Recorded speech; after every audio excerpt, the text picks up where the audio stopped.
Welcome to our explainer, where today we're plugging into the Indian power giant JSW Energy.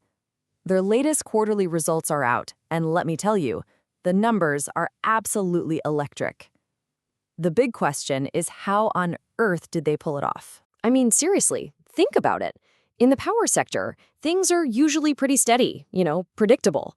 A jump this big is almost unheard of. So what's the secret sauce?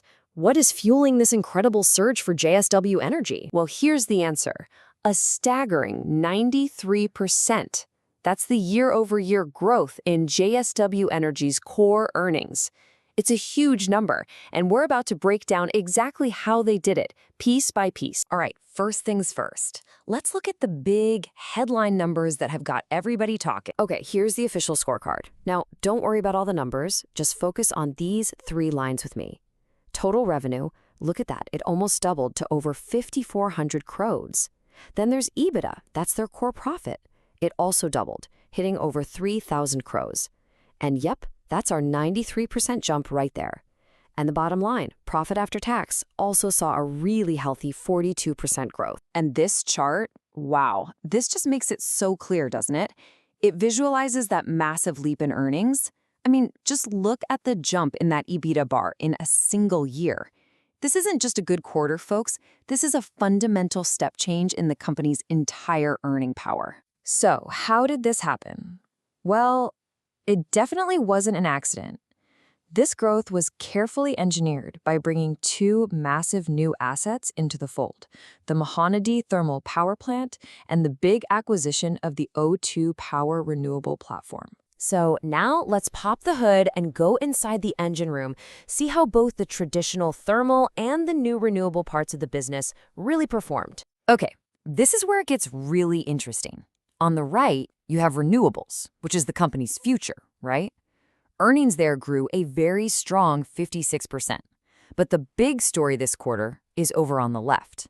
The thermal, or coal-based business, had an absolutely explosive quarter, with earnings soaring by 151%. And that was all driven by new capacity, like that Mahanadi plant coming online. Now, this quote from their report is so important for understanding their whole strategy.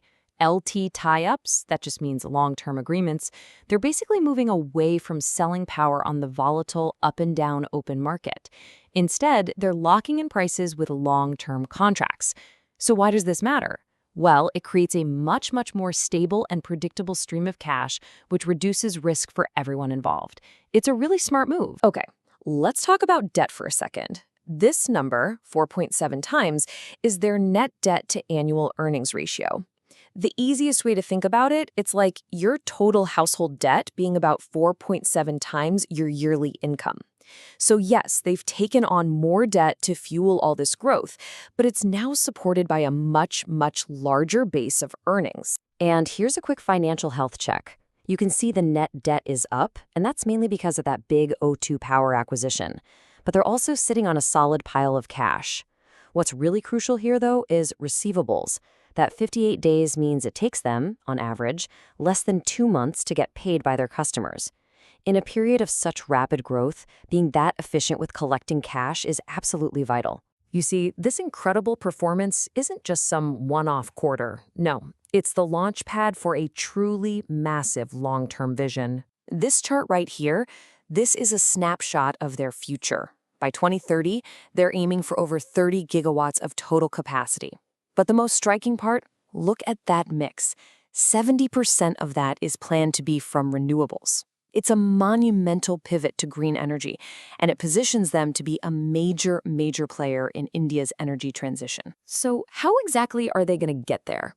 Their whole plan, which they call Strategy 3.0, pretty much rests on these 2 gigantic pillars. First, triple their generation capacity to that 30 gigawatt target we just saw. Second, and this is absolutely critical, is to build 40 gigawatt hours of energy storage. Storage is basically the holy grail for renewables. It lets you save up all that solar and wind power for when the sun isn't shining or the wind isn't blowing. It's a game changer. And this timeline just puts the sheer speed and scale of their ambition into perspective. Look at this. They're already at nearly 13 gigawatts. But when you add in everything that's already under construction, they're already at almost 26 gigawatts. They have a clear, contracted path to hit that 30 gigawatt goal by 2030. This isn't some pipe dream. It's a blueprint that is actively in motion. So, after all of that, what's the bottom line? What are the most important things you should take away from all this? Let's break it down. Okay, here's what you really need to remember. First, this quarter's explosive growth was fueled by major acquisitions. Second, they're making a smart strategic shift to de-risk the business by locking in those stable long-term earnings. Third, their future is overwhelmingly green with a massive renewables-focused plan for 2030. Fourth, they're taking on more debt to fund this ambition.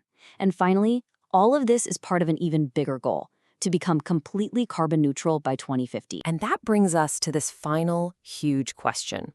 The strategy is bold, the vision is crystal clear, and these initial results, they're incredibly impressive.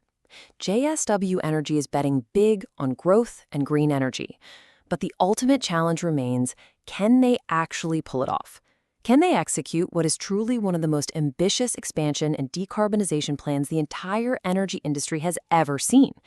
Only time will tell.